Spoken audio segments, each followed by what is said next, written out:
الحمد لله نحمده ونستعينه ونستغفره ونؤمن به ونتوكل عليه ونعوذ بالله من شرور أنفسنا ومن سيئات أعمالنا من يهده الله فلا مضل له ومن يضلله فلا هادي له وأشهد أن لا إله إلا الله وحده لا شريك له وأشهد أن سيدنا وسندنا ونبينا ومولانا محمدا عبده ورسوله صلی اللہ تعالی علیہ وعلی آلہ وأصحابہ وبارک وسلم تسلیما کثیرا اما بعد فاعوذ باللہ من الشیطان الرجیم بسم اللہ الرحمن الرحیم ما يفعل اللہ بعذابکم ان شکرتم وآمنتم وکان اللہ شاکرا علیما صدق اللہ العظیم۔ حاضرین محترم، قرآن مجید کی آیت کا ایک حصہ ہے مختصر سا جس کی اس وقت تلاوت کی گئی ہے۔ دعا فرمائیے اللہ تعالیٰ بات کو صحیح طریقے پر کہنے کی، سننے کی، سمجھنے کی اور اس پر عمل کی ہمیں توفیق عطا فرمائے۔ نبی کریم صلی اللہ علیہ وسلم نے ایک حدیث میں ہمیں ایک دعا بلکہ ایک حدیث بیان فرمائی ہے جس میں آپ صلی اللہ علیہ وسلم نے فرمایا کہ من اقترب الی شبرا اقتربت الیہ ذراعا ومن اقترب الی ذراعا اقتربت الیہ باعا ومن اتانی یمشون اتیتہ ہرولۃ۔ جس کا حاصل خلاصہ اور مفہوم یہ ہے کہ جو شخص میری طرف ایک بالش بڑھتا ہے میں ایک ہاتھ بڑھتا ہوں، اور جو ایک ہاتھ بڑھتا ہے میں دو ہاتھ بڑھتا ہوں، اور جو میری طرف چل کر آتا ہے میں اس کی طرف دوڑ کر جاتا ہوں۔ یہ روایت ہے نبی کریم صلی اللہ علیہ وسلم سے۔ اس میں آپ صلی اللہ علیہ وسلم نے جو بات فرمائی ہے وہ یہ ہے کہ لوگوں کچھ نہ کچھ اپنے رب کو راضی کرنے کا عمل کرو۔ اگر تم اللہ کی طرف ایک بالش بڑھو گے تو اللہ تعالیٰ دو بالش تمہاری طرف بڑھیں گے، بلکہ ایک ہاتھ آگے اللہ تعالیٰ بڑھیں گے، اور اگر تم ایک ہاتھ بڑھو گے تو اللہ تعالیٰ دو ہاتھ آگے بڑھیں گے۔ تم چل کر آؤ گے اللہ تعالیٰ دوڑ کر آئیں گے۔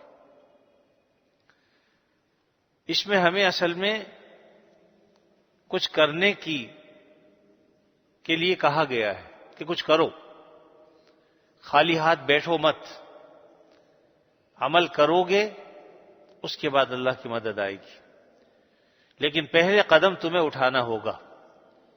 اللہ قادر مطلق ہیں، چاہیں تو بغیر اس کے بھی عطا فرما دیں، لیکن اللہ تعالیٰ کا یہ قانون ہے، ضابطہ ہے، حتیٰ کہ انبیاء علیہ السلام کے معاملے بھی اللہ کا یہی ضابطہ ہے کہ کچھ نہ کچھ انہوں نے کیا، اس کے بعد پھر اللہ کی مدد آئی۔ اگر اللہ تعالیٰ چاہتے تو آپ صلی اللہ علیہ وسلم نے جو جنگیں لڑی ہیں نہ لڑتے، بیٹھے بٹھائے فتح عطا فرما دیتے، لیکن گھر سے نکالا، لوگوں کو جمع کیا، میدان جہاد میں پہنچے، اللہ کے راستے میں زخمی بھی ہوئے، جنگیں لڑیں، فتح عطا فرما دی۔ اللہ تعالیٰ چاہتے تو بیٹھے بٹھائے ساری چیزیں عطا فرما سکتے تھے، لیکن یہ اللہ کا قانون ہے، ضابطہ ہے کہ کچھ نہ کچھ تم کرو۔ اللہ تعالیٰ دیکھنا چاہتے ہیں کہ تم کتنا اللہ کی طرف بڑھتے ہو آگے، پھر دیکھو کہ اللہ تعالیٰ تمہاری طرف کیسے آتے ہیں۔ صرف ایک معاملے میں نہیں، جتنے بھی معجزات آپ کو نظر آتے ہیں انبیاء علیہ السلام کے، ان میں ہمیں یہی چیز نظر آتی ہے۔ مثلا ایک موقع پر، غزوہ خندق کے موقع پر غالباً، جب آپ صلی اللہ علیہ وسلم بھی صحابہ کرام کے ساتھ خندق کھودنے میں لگے ہوئے تھے، ایک صحابی آئے، انہوں نے آ کر اپنا کرتا اٹھا کر دکھایا کہ پیٹھ پر ایک پتھر بندھا ہوا ہے۔ آپ نے اپنا کرتا اٹھا کے دکھایا، وہاں دو پتھر بندھے ہوئے تھے۔ یعنی جو کام صحابہ کرام کر رہے تھے آپ صلی اللہ علیہ وسلم بھی اس عمل میں شریک تھے۔ کھانے کو نہیں تھا، بھوک کا عالم تھا، لیکن ہر حال میں اللہ تعالیٰ کی فرما برداری کرنی ہے۔ آج ہم تو شکوہ کر لیتے ہیں کہ صاحب کھانے کو نہیں ہے، پینے کو نہیں ہے، اللہ تعالیٰ سے دعا کر کر کے بھی تھک گیا صاحب، میں تو رات دن دعا بھی کر رہا ہوں، یہ بھی کر رہا ہوں، تھک جاتے ہیں۔ ارے بھائی اپنا کام کرتے رہو، اللہ تعالیٰ دیں تب بھی، نہ دیں تب بھی۔ یہ کیا کہ ماں نے دودھ پلا دیا تو تو میری ماں، اور تھپڑ مار دیا تو کہے کہ تو میری ماں نہیں۔ اللہ تو جب دودھ پلائے تب بھی وہ میری ماں ہے، اور جب تھپڑ مارے تب بھی وہ ماں ہے۔ اسی طریقے سے اللہ تعالیٰ تو اس سے کہیں بڑھ کر ہیں، عطا فرمائے تب بھی اللہ کا شکر ادا کرو، خدا نہ کرے کسی وقت تنگی اور ترشی آ جائے تب بھی اللہ کے آگے رو، یا اللہ مجھ سے یہ سب کام نہیں ہو سکتا، میں برداشت نہیں کر سکتا، آپ مجھ پر کرم فرما دیجیے، رو لو اللہ کے آگے۔ کسی اور کے آگے رو گے تو وہ تم پر ہنسے گا، اور اللہ کے آگے رو گے تو تمہارے رونا کام آ جائے گا۔ اس لیے لوگوں کے آگے رونے کی ضرورت نہیں، لوگوں کے سامنے تو کہو الحمدللہ، اللہ کا شکر ہے جس حال میں اللہ نے رکھا ہے، الحمدللہ ثم الحمدللہ۔ باقی اپنی تکلیفیں اللہ سے کوئی چیز چھپی ہوئی نہیں ہے، لیکن اللہ یہ بھی چاہتے ہیں کہ میرا بندہ میرے سامنے روئے، اپنے تواضع دکھائے، عاجزی دکھائے، انکساری دکھائے، میرے سامنے لل کے مجھ سے مانگے۔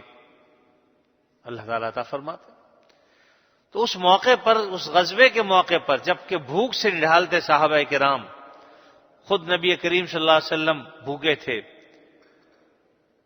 لیکن اس موقع پر حضرت جابر رضی اللہ تعالیٰ عنہ کی اہلیہ نے کہا کہ میں چاہتی ہوں کہ اللہ کے نبی صلی اللہ علیہ وسلم کی دعوت کروں، اتنا کھانا ہے کہ 2-4 آدمیوں کے لیے کافی ہو جائے گا، تم جا کر آپ صلی اللہ علیہ وسلم کو دعوت دے دو، اور دیکھو ایک کو دعوت دینا، بس آپ کو بتا دینا کہ 2-4 آدمیوں کا کھانا، اس سے زیادہ نہیں، اور چپکے سے یہ بات کہنا، کبھی سب کے سامنے بولو۔ تو انہوں نے جا کر اسی طریقے سے آپ صلی اللہ علیہ وسلم کو دعوت دے دی۔ آپ نے بلند آواز سے کہا کہ چلو بھائی جابر کے خیر آج دعوت ہے سب کی۔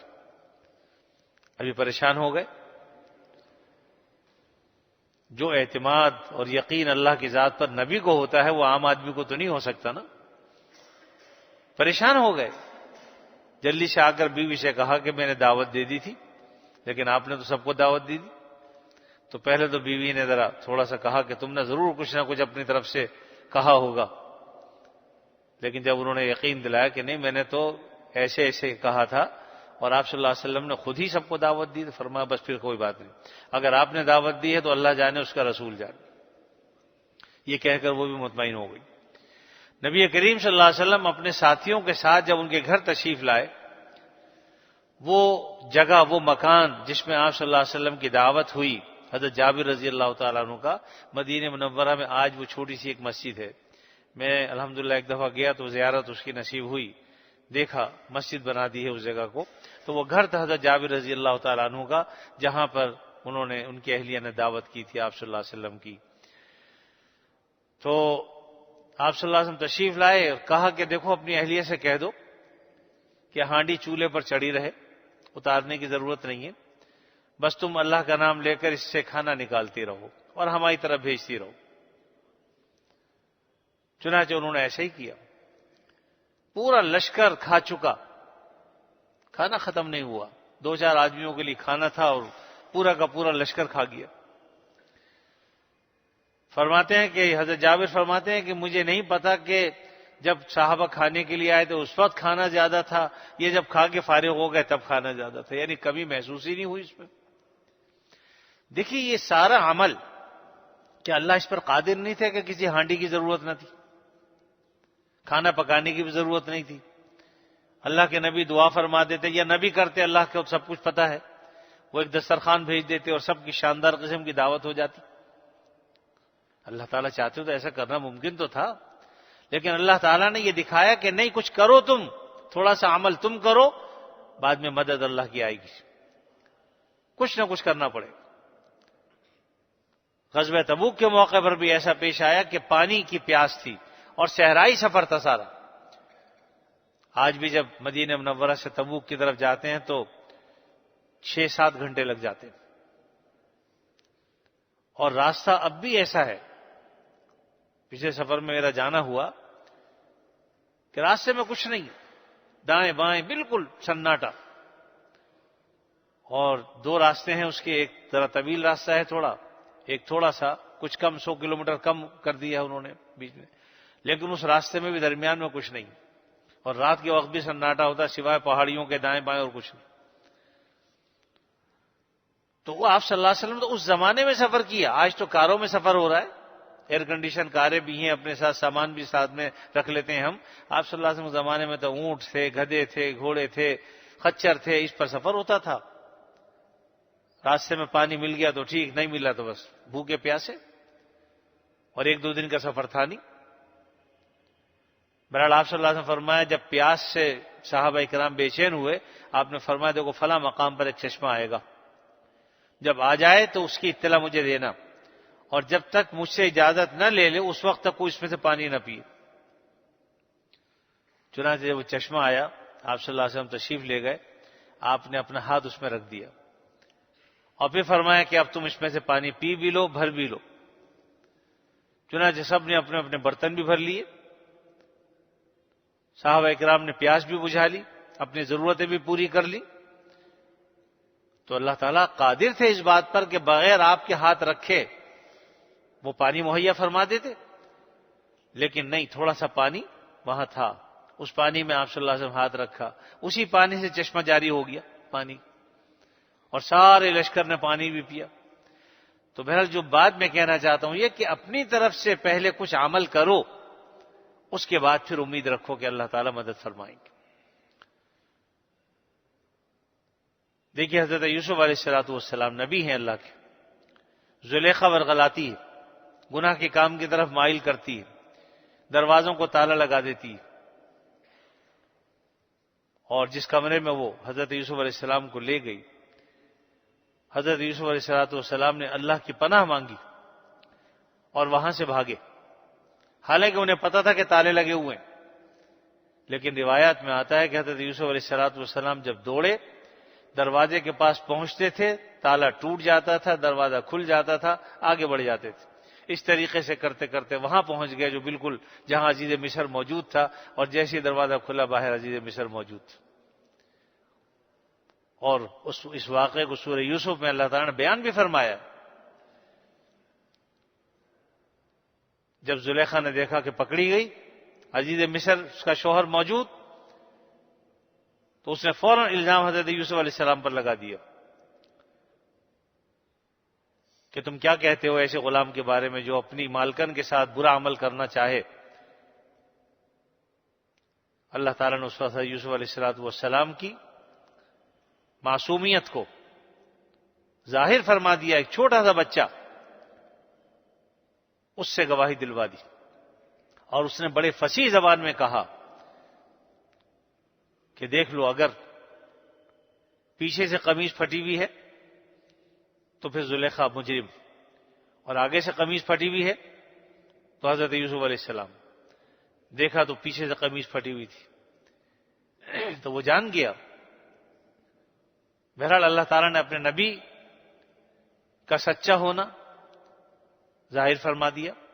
یہاں جو بات میں کہنا چاہتا ہوں وہ یہ کہ حضرت یوسف علیہ السلام کو پتا تھا، اس کے باوجود وہ دوڑے، تو دوڑنا شرط، گناہ سے بچنا، بھاگنا ضروری ہے۔ آپ بھاگو گے، راستے اللہ کھول دیں گے، لیکن اگر گناہ کے اندر ہم تو ڈٹک کے کھڑے ہی رہ گئے، اللہ ہم کیا کریں، ہم تو کچھ کر ہی نہیں سکتے، اور گناہ کر لیا چپ کر کے، تو مدد نہیں آئے گی اللہ کی۔ شرط یہ ہے کہ تم اپنا قدم بڑھاؤ آگے، پھر اللہ کی مدد آئے گی۔ جب حضرت یوسف علیہ السلام بھاگے تو کل کو یہ تو کہہ سکتے تھے، اگر دروازہ نہ کھلتا، تالا نہ ٹوٹتا اور پیچھے سے آگے زلیخا پکڑ لیتی تو کہہ سکتے تھے یا اللہ میں تو جتنا بھاگ سکتا تھا بھاگا، جب تالا لگا ہوا تھا، دروازہ بند تھا، میں کیا کرتا، وہ تو ایک الگ بات تھی۔ لیکن اللہ تعالیٰ نے مدد یہ فرمائی کہ پھر دروازے ان کے لیے کھول دیے اور وہ باہر نکلتے چلے گئے، جس سے یہ بات پتہ چلی کہ ہمیں قدم اٹھانا پڑے گا، اور پھر انشاءاللہ اللہ کی مدد بھی آئے گی۔ تو گناہ سے بچنے کے لیے ہمیں تھوڑی سی رکاوٹ کرنی پڑے گی، وہاں سے گناہ سے بچنا پڑے گا، بھاگنا پڑے گا۔ آج لوگ کہتے ہیں صاحب دین پر چلنا بڑا مشکل، کچھ مشکل نہیں، چلنے والے پر ساری بات ہے، ہمت اور ارادے کی بات ہے۔ اللہ تعالیٰ سے مدد مانگیے. دیکھیے کس طریقے سے اللہ راستے کھول دیتے ہیں. الحمدللہ بہت سے لوگ ایسے میری نظروں کے سامنے موجود ہیں. اللہ تعالیٰ نے ان کے لیے شروع میں بے شک تنگیاں ہوئیں، لیکن اب راستے کھلے ہوئے ان کے لیے. فراخ شاہراہ ہے ان کے سامنے پوری. اس لیے اس سے مت ڈریے. اگر لوگوں کے ہنسنے سے ڈرتے رہو گے تو زمانہ ہنستا ہی رہے گا ہمیشہ. اللہ تعالیٰ سے مدد مانگ کے آگے چلیے. حضرت تھانوی رحمۃ اللہ علیہ فرماتے ہیں کہ دیکھو، اگر تم کسی راستے پر ہو اور وہاں دو قطاروں میں درخت لگے ہوئے ہوں، کہ قطار اندر قطار لمبی، تو آپ اگر دور سے کھڑے ہو کے دیکھیں گے تو ایسا معلوم ہوگا کہ راستہ بند ہے. یعنی وہ درخت آپس میں ملتے ہوئے معلوم ہوں گے بالکل. فرمایا اگر یہ یہیں سے یہ سوچ لے کہ راستہ بند ہے اور نہ چلے تو ساری زندگی یہیں کھڑا رہے گا، کبھی اس کو راستہ نہیں ملے گا. لیکن ہمت کر کے اگر چل پڑے گا راستہ کھلا پائے گا. وہاں جا کے سوچے گا بڑا احمق آدمی ہوں، میں تو وہاں سوچ رہا تھا کہ راستہ بند ہے تو کھلا ہوا ہے. یہ ایسا ہی ہے جیسے آپ دور سے دیکھتے ہیں سڑک کو گرمی میں چمکتے ہوئے، ایسا لگتا پانی، وہ سراب ہے. لیکن جب آپ آگے بڑھیں گے آپ کو سڑک صاف ستھری نظر آئے گی. آپ حیران ہوں گے کہ میں تو دور سے پانی سمجھ رہا تھا، یہاں تو کچھ بھی نہیں. اسی طریقے سے پہلے راستے بند معلوم ہوتے ہیں، لیکن آپ جب آگے بڑھیں اللہ کی مدد سے تو انشاءاللہ راستے کھلتے چلے جائیں گے. شروع میں تکلیفیں پریشانیاں آتی ہیں، اپنوں کی طرف سے آتی ہیں، دوسروں کو تو چھوڑیے. لیکن اس کے باوجود اگر آپ نے قدم بڑھا دیے تو انشاءاللہ یہ جو رکاوٹیں ہیں خس و خاشاک کی طرف بہہ جائیں گی اور کچھ بھی نہیں ہو. اللہ تعالیٰ اصل میں چاہتے ہیں کہ میرے بندو جتنا بھی دور چلے گئے ہو تم واپس آ جاؤ. جتنے بھی دور چلے گئے ہو گناہ کر کر کے پریشان مت ہو، نا امید مت ہو. تمہارا رب معاف کر دینے والا ہے. تم آؤ تو صحیح، پلٹو تو صحیح، اللہ کی طرف رجوع تو کرو. من اقترب الی شبرن، جو آدمی ایک بالش میری طرف بڑھتا ہے. لازمی بات ایک حدیث میں فرمایا کہ اگر کسی شخص نے گناہ کر کر کے آسمان و زمین کی جو فضا ہے اس کو بھر دیا اور پھر وہ مجھ سے توبہ کرے تو میں اس سے زیادہ رحمت کے ساتھ اور مغفرت کے ساتھ اس سے ملاقات کروں گا، اس سے زیادہ عطا کروں گا جتنے اس نے گناہ کیے. یعنی اگر آسمان و زمین کی فضا بھی بھر گئی ہے گناہوں سے، لیکن آدمی اخلاص کے ساتھ توبہ جب کرتا ہے اللہ تعالیٰ اپنے فضل و کرم سے اپنی مغفرت، اس کے لیے مغفرت کے دروازے کھول دیتے ہیں اور اس پر اپنی رحمتیں ڈالتے ہیں.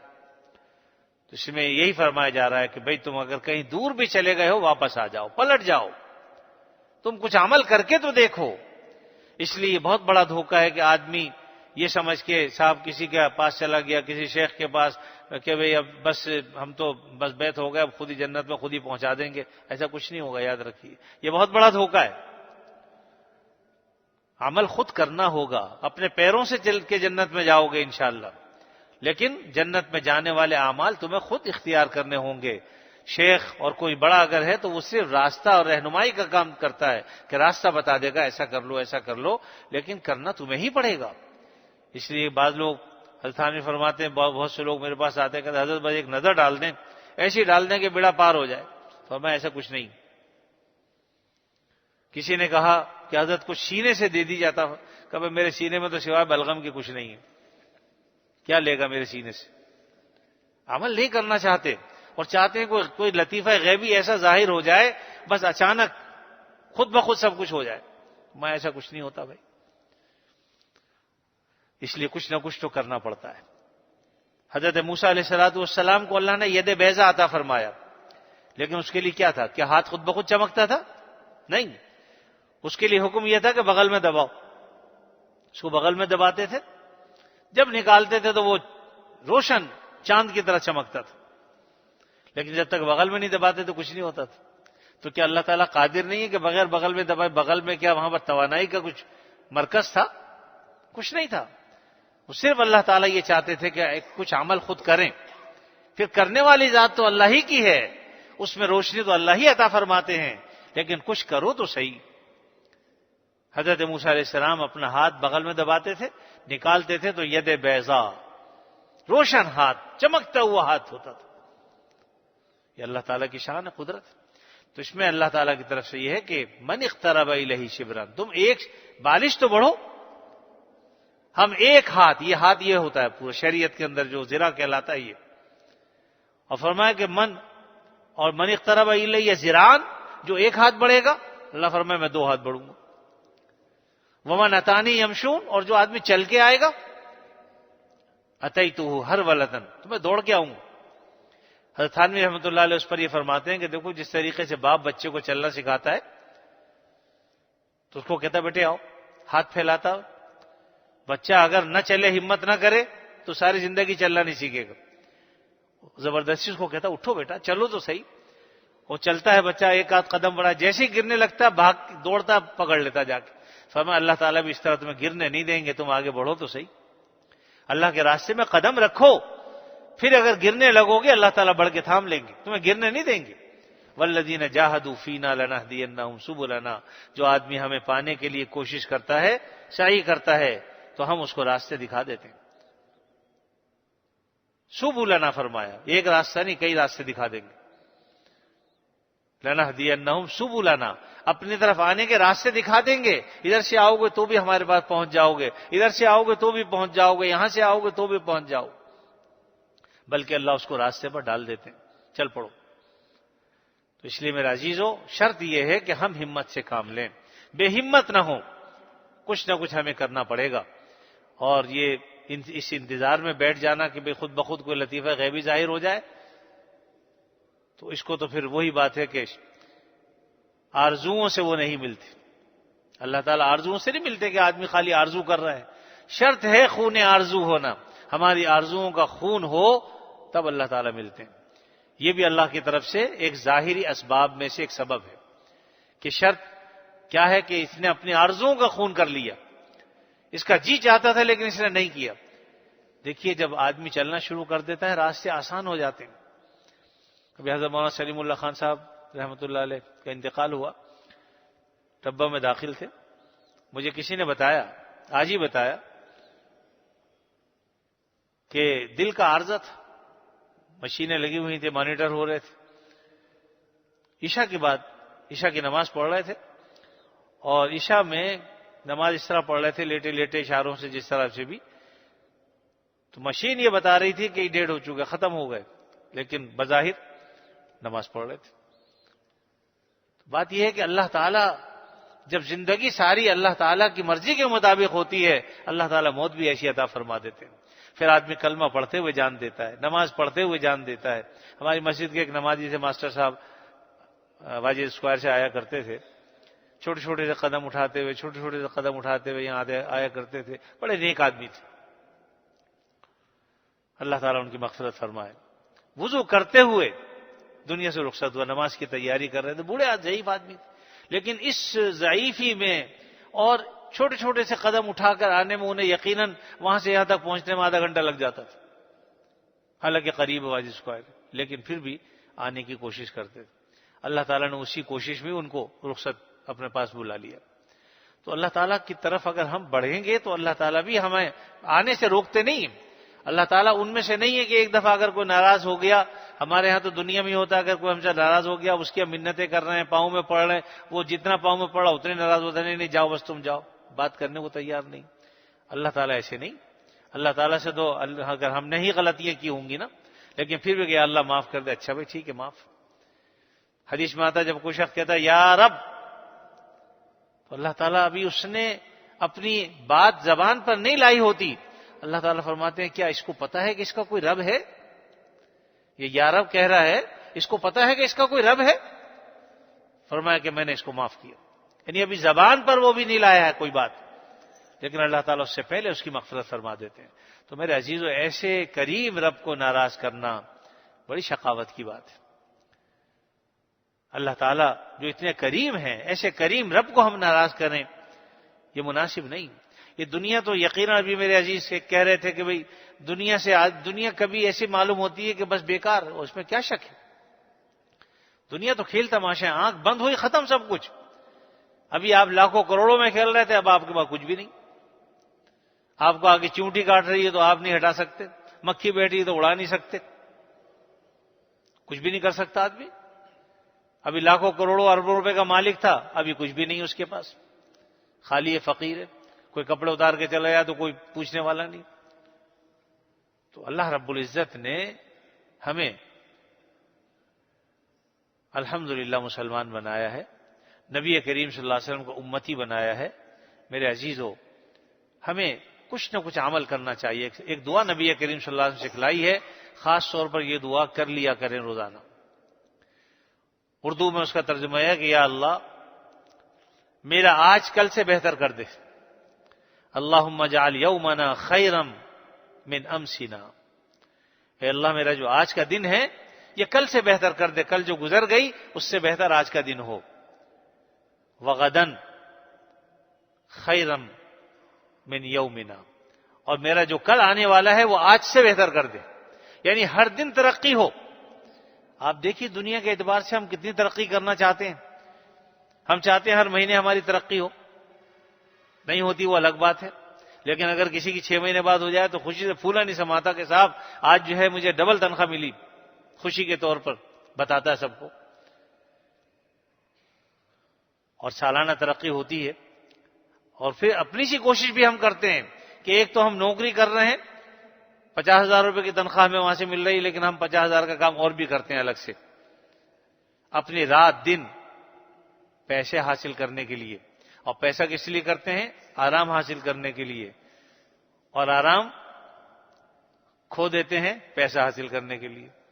یعنی عجیب کہانی، پیسہ کس لیے حاصل کرتے ہیں؟ تاکہ آرام ملے، اور آرام کس لیے غارت کرتے ہیں؟ کہ پیسہ ملے۔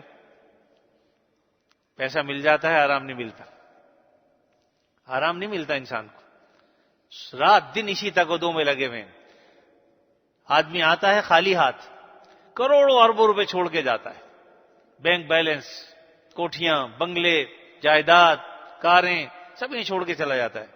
بیوی، بچے، آیا تھا اکیلا، اب ایک عدد بیوی بھی ہے، بعض کی 2 بھی ہو سکتی ہیں، 3 بھی ہو سکتی ہیں، 4 تک تو گنجائش ہے نا۔ اس کے ساتھ 10-20 بچے بھی چھوڑ کے گیا، ماموں ممانیاں، چچا چچی اور مختلف عزیز رشتے دار سینکڑوں کی تعداد میں۔ لیکن کام آئیں گے؟ کام کیا آئے گا؟ اچھا عمل۔ اگر ہم نے کوئی عمل کیا ہے اچھا تو یقیناً وہ ہمیں کام آئے گا، قبر میں ہمارے وہ عمل جائے گا ساتھ میں۔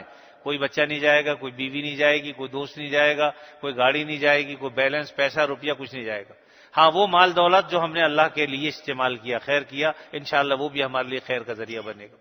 تو جو عمل اچھا ہم نے کر لیا وہ تو قبر میں ہمارے ساتھ جائے گا، لیکن اگر اچھا عمل نہیں کیا تو بھائی سب کچھ یہیں رہ جائے گا، پڑا رہ جائے گا۔ بہت بڑا دھوکہ ہے جو ہمیں لگا ہوا ہے۔ اس لیے ہمیں چاہیے کہ ہم اپنی آخرت بنانے کی فکر کریں، یہ دعا کر لیا کریں کہ یا اللہ میرا آج کل سے بہتر کر دے، اور پھر دوسرے دن دعا کریں کہ یا اللہ میرا کل جو ہے وہ آج سے بہتر کر دے، یعنی آنے والا جو کل ہے اس سے بہتر آج کا دن کر دے۔ اور پھر جب کل آئے گی تو روزانہ یہ دعا کرتے رہی، اللہم اجعل خیرا یومنا من امسنا وغدن، اور کل جو ہے وہ آج سے بہتر کر دے، من یومنا خیرا من یومنا۔ تو بہرحال یہ دعا کرتے رہنا چاہیے اللہ تعالیٰ سے۔ اس میں سب میں یہی ہے کہ اپنی آخرت کے لیے بھی کچھ حاصل کرو۔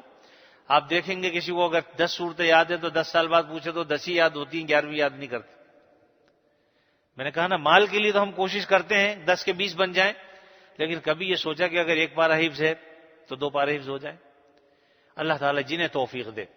ہماری مسجد میں الحمدللہ ایسے لوگ موجود ہیں، اللہ تعالیٰ کا احسان ہے، میں دیکھتا ہوں انہیں، وہ بڑی عمروں کے اندر، یعنی کم سے کم 50 کے اندر تو ہوں گے، 50 کے اندر، لیکن میں دیکھتا ہوں صبح بھی، شام کو بھی، رات کو بھی اپنے قرآن مجید حفظ کر رہے ہوتے ہیں۔ مجھ سے کہہ بھی رہے تھے کہ بھئی میں کوشش کرتا ہوں، پھر بھول جاتا ہوں چونکہ بڑی عمر میں پڑھ رہا ہوں، لیکن کوشش کرتے ہیں۔ اور اللہ کا شکر ہے اللہ تعالیٰ نے ان کو دنیا بھی دی ہے، دین بھی عطا فرما رکھا۔ تو یہ بڑی بات ہوتی ہے، جس کو اللہ تعالیٰ توفیق دے تو کیوں نہ ہم ان میں سے بنے جنہیں اللہ نے توفیق دی۔ تو میرے بھائی اگر ہمیں ایک سورت یاد ہے تو ہم دوسری سورت یاد کرنے کی کوشش کریں۔ اگر اللہ تعالیٰ فرائض ہمارے صحیح ادا کرا رہا ہے تو سنتیں اچھے طریقے سے پڑھنے کی کوشش کریں۔ سنتیں، واجبات اور فرائض پڑھ رہے ہیں تو کچھ نفل بھی پڑھ لیا کریں، کیونکہ یہ نفلیں ہمیں کام دیں گی۔ اگر ہماری نمازوں میں کمی ہوگی تو اس کمی کو ہماری نفلوں سے پورا کر لیا جائے گا۔ کچھ نمازوں میں کمی رہ گئی، کچھ ہو گیا، کیونکہ تلافی ہے۔ حضرت ڈاکٹر عبدالحی عارفی رحمۃ اللہ علیہ ایک مرتبہ کہیں تشریف لے جا رہے تھے میٹنگ میں، اور ہمارے استادوں میں سے مولانا رفیع عثمانی صاحب، محتقی عثمانی صاحب دامت برکاتہم العالیہ، یہ حضرات بھی ساتھ تھے۔ مغرب کے بعد کہیں میٹنگ تھی تو ایک جگہ نماز کا وقت ہوا، مغرب کی نماز پڑھی، چونکہ فوراً بعد میٹنگ تھی اس لیے بس نماز فرض اور سنتیں پڑھ کے فوراً چلے گئے۔ میٹنگ میں شریک ہوئے، پھر عشاء کی نماز ہوئی تو عشاء پڑھ لی۔ عشاء کے بعد ڈاکٹر صاحب نے فرمایا، معتقی عثمان صاحب سے فرمایا کہ بھئی وہ آج کی اوابین کا کیا بنا؟ مغرب کے بعد جو ہم 6 رکعتیں پڑھتے ہیں اوابین کی، اس کا کیا بنا؟ آج تو پڑھی نہیں۔ تو فرماتے ہیں حضرت کہ میں نے کہا کہ حضرت وہ اصل میں جلدی تھی، میٹنگ میں پہنچنا تھا، اس لیے وہ رہ گئی۔ کہنا ہاں بھائی تم تو مولوی آدمی ہو، ہم نے تو عشاء کے ساتھ 6 رکعتیں پڑھ لی، اب تم بولو گے بھائی نفلوں کی تو قضا نہیں ہوتی ہے کیونکہ تم مولوی آدمی ہو، لیکن ہم یہ کہتے ہیں قضا تو نہیں ہوتی لیکن تلافی تو ہو سکتی، پڑھنا منع تو نہیں ہے نا 6 رکعت اگر کوئی پڑھ لے تو، کہا تلافی تو ہو سکتی ہے۔ اور پھر فرمایا کہ بھئی اس کو ہم نے اس طریقے سے لیا کہ اگر کوئی آدمی کھانے میں بسم اللہ پڑھنا بھول جائے، بسم اللہ والا برکت اللہ پڑھ کے اس نے نہیں کھایا، کیا حکم ہے؟ درمیان میں پڑھ لو بھائی، بسم اللہ اول ہی آخری پڑھ لو۔ فرمایا اسی طریقے سے اگر وقت پر وہ اوابین رہ گئیں، عشاء کے ساتھ پڑھ لی، نفل نمازیں وقت بھی ہے نفل کا پڑھ لیا، تو اگر وہ اوابین نہ بھی ہوئے تو کم از کم تلافی تو ہو جائے گی۔ ایک اور بھی اس کا ثبوت ہے کہ نبی کریم صلی اللہ علیہ وسلم پر تو چونکہ بہرحال تہجد واجب تھی، اگر کسی وقت آپ کی تہجد کی رکعتیں رہ جاتی تھیں، آپ صلی اللہ علیہ وسلم 12 رکعتیں ظہر کے وقت میں پڑھا کرتے تھے۔ اس لیے اگر کوئی آدمی تلافی کے طور پر نفلیں پڑھ لیا کرے، ویسے ہی پڑھ لے، تو امید ہے کہ انشاءاللہ جو نقصان ہمارے فرضوں میں واجبات میں ہوا ہے، اللہ تعالیٰ ان نوافل کے ذریعے سے اس نقصان کو پورا فرما دے۔ لیکن شرط یہ ہے میرے عزیزوں کہ کچھ نہ کچھ اپنی طرف سے ہل جل ہم کریں، کچھ نہ کچھ حرکت کریں، اور یاد رکھیے کہ اس بات میں آپ صلی اللہ علیہ وسلم نے بتا بھی دیا کہ اللہ سے دعا کرو کہ کل سے بہتر آج ہو اور آج سے بہتر کل ہو، کل سے بہتر آج ہو اور آج سے بہتر کل ہو، یعنی روزانہ ترقی کرو، پیچھے مت جاؤ۔ آج ہمارا معاملہ یہ ہوتا ہے کہ وہ جی نماز پڑھتے تھے، بس اب پتہ نہیں کیا ہوا، اب تو نماز جی نہیں چاہ رہا، نماز پڑھنی چھوڑ دی، پہلے ذکر بھی ہو جاتا تھا اب ذکر کرنا چھوڑ دیا، اب یہ گناہ سے بچتے تھے اب گناہ سے بھی نہیں بچ رہے۔ تو آہستہ آہستہ بجائے اس کے کہ ہم قدم آگے بڑھائیں، ہمارے قدم پیچھے ہٹنے شروع ہوتے۔ ہمارے بزرگوں نے ایک نسخہ بتایا، آپ کو بھی میں ذکر کر دیتا ہوں، خاص طور سے ڈاکٹر عبدالحی عارفی رحمۃ اللہ علیہ جو بڑے بڑے مفتیوں کے شیخ، فرمایا دیکھو بھائی جب جس دن روزانہ صبح کرو اس دن ایک تو یہ پڑھ لیا کرو ان صلاتی ونسکی ومحیای ومماتی للہ رب العالمین، اے اللہ میری نماز، میرے روزہ، میری عبادات، میری سب چیزیں، میری موت، میری زندگی، یا اللہ سب آپ کے لیے، ان صلاتی ونسکی ومحیای ومماتی للہ رب العالمین۔ دوسری ایک بات یہ کہ عہد کر لو، یا اللہ میں گھر سے نکل رہا ہوں، مجھے نہیں پتا کہ راستے میں کیا کچھ پیش آنے والا ہے، آپ اپنے فضل و کرم سے مجھے گناہوں سے بچائیے، میرے قدم کو لڑکھڑانے سے بچا لیجیے، میں آپ کی مدد طلب کرتا ہوں، اگر میں کہیں لڑکھڑاؤں میرا ارادہ یہ ہے کہ میں نیک کام کروں گا، اچھے کام کروں گا، گالی نہیں بکوں گا، کسی کو تکلیف نہیں دوں گا، کسی کا مال نہیں کھاؤں گا، جھوٹ نہیں بولوں گا، غیبت نہیں کروں گا، میرا ارادہ یہ ہے، یہ عہد کر لو اللہ سے۔ لیکن یا اللہ اگر کہیں میں لڑکنے لگوں، لڑکھڑا جاؤں تو آپ میری مدد فرمائیے، اس لیے کہ میں ارادہ تو کر رہا ہوں لیکن میں کیا اور میرا ارادہ کیا، ہر روز ارادہ کرتا ہوں اور پھر ٹوٹ جاتا ہے وہ، اس لیے آپ میری مدد فرمائیے۔ اور ساتھ میں ایک بات اور کہہ لو کہ یا اللہ اگر میں پھر بھی گر پڑا، یعنی سب کچھ کے بعد کہ میں نے عہد بھی کیا، میں نے آپ سے مدد بھی مانگی، اس کے باوجود بھی اگر میں لڑکھڑا گیا، گر پڑا، تو اللہ آخرت میں مجھ سے مواخذہ مت فرمائیے، کیونکہ ہم نے تو آپ کی مدد مانگی، اب آپ اگر مدد کرتے تو ہم نہ گرتے، اس لیے آخرت میں مواخذہ مت فرمائیے۔ تو بزرگوں نے فرمایا کہ آپ یہ روزانہ کر لیا کریں عمل، انشاءاللہ امید ہے کہ اس میں ترقی ہوگی، اللہ تعالیٰ گرنے پڑنے سے بچائیں گے، اور خدا نہ کرے گر پڑے تو انشاءاللہ آخرت کے مواخذے سے بچ جائیں گے، جو اصل چیز۔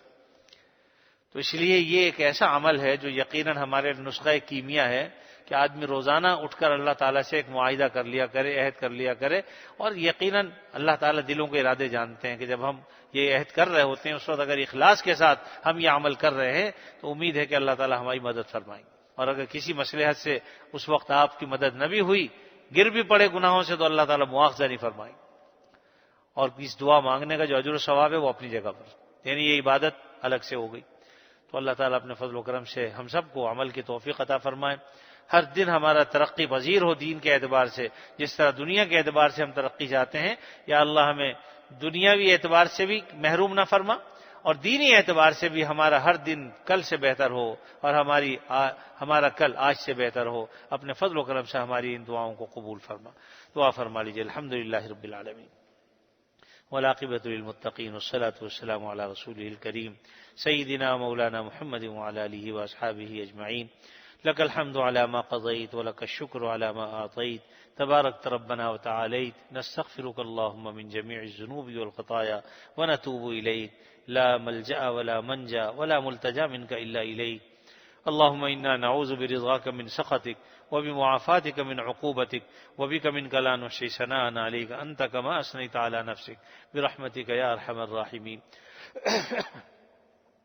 سب سے پہلے تو ایک صاحب کے لیے دعا فرما دیجئے، ان کا لڑکا کچھ راستے سے ہٹ گیا ہے اور ان کے والد چاہتے ہیں کہ راہ راست پر آ جائے۔ آپ سے بھی انہوں نے دعا کے لیے کہا ہے، مجھ سے بھی کہا ہے، ہم سب مل کے دعا کریں کہ اللہ تعالیٰ اپنے فضل و کرم سے ان کے بچے کو ہدایت عطا فرما دے، سیدھے راستے پر ڈال دے، اور جو تکلیف اس کی وجہ سے والدین کو ہے اللہ تعالیٰ ان کی تکالیف کو دور فرما دے، راہ راست پر لے آئیں، اللہ تعالیٰ عمل صالح کی توفیق عطا فرما دے، اور یہ سارے دعائیں اللہ تعالیٰ ہمارے حق میں بھی قبول فرمائے کہ اللہ تعالیٰ ہم سب کو بھی ہدایت کے راستے پر چلائے، سیدھے راستے پر چلنے کی توفیق دے، ہر برے اور غلط راستے سے بچنے کی توفیق عطا فرما۔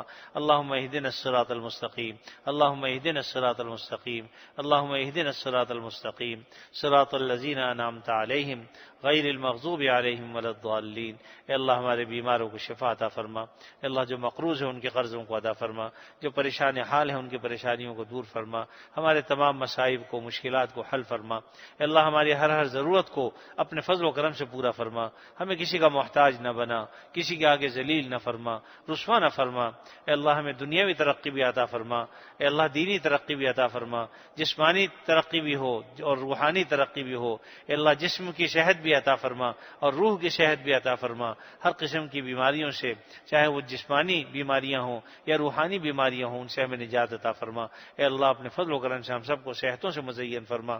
جتنے مسلمان مرد و عورت اس دنیا سے جا چکے ان کی مغفرت فرما، حضرت مولانا سلیم اللہ خان صاحب کی اللہ مغفرت کاملہ فرما، درجات کو بلند سے بلند فرما۔ اسی طرح مولانا عبدالحفیظ مکی صاحب کا بھی انتقال ہوا، چل ان کی بھی دعا فرمائیے، اللہ تعالیٰ ان کی بھی مغفرت کاملہ فرما دے۔ اور بھی کئی بزرگوں کا بھی حال ہی میں 8-10 بزرگ ہیں تقریباً قریب کے زمانے میں چلے گئے، اللہ تعالیٰ اپنے فضل و کرم سے اللہم لا تحرمنا اجرہ ولا تفتنا بعدہ، اللہم لا تحرمنا اجرہ ولا تفتنا بعدہ، اللہم لا تحرمنا اجرہ ولا تفتنا بعدہ۔ اے اللہ اپنے فضل خاص سے ہمیں کسی فتنے میں مبتلا نہ فرمائیے، اے اللہ ہر آزمائش اور اس سے بچا لیجئے، بلکہ کسی بھی آزمائش میں مبتلا نہ فرما، کسی بھی مصیبت سے دوچار نہ فرما، ہم سب کو رزق حلال عطا فرما، وسعت کے ساتھ عطا فرما۔ ہمارے بعض دوست پریشان ہیں اپنے روزگار کی طرف سے، اے اللہ رزق حلال انہیں عطا فرما، اپنے فضل و کرم سے اے اللہ خوب عطا فرما، اے اللہ اتنا عطا فرما کو بے فکر ہو جائیں، اے اللہ اپنے فضل و کرم سے رزق حلال عطا فرمائیے، وسعت کے ساتھ عطا فرمائیے، اے اللہ ہم میں سے کسی کو کسی کا محتاج نہ بنا۔ اور جتنے مسلمان مرد و عورت اس دنیا سے جا چکے، خصوصاً ہمارے والدین، عزیز اقارب، رشتہ دار، دوست احباب میں جو بھی چلے گئے، سب کی مغفرت کاملہ فرما کر سب کے درجات کو بلند فرما۔ ہم جب تک زندہ رہیں آپ صلی اللہ علیہ وسلم کی تعلیمات پر دل و جان سے عمل کرنے کی توفیق عطا فرما، اور ہم میں سے جس کسی کا جب کبھی وقت آخر آئے خاتمہ ایمان پر فرما۔ وصلی اللہ تعالی علی خیر خلقہ محمد وعلی آلہ واصحابہ اجمعین، آمین برحمتک یا ارحم الراحمین۔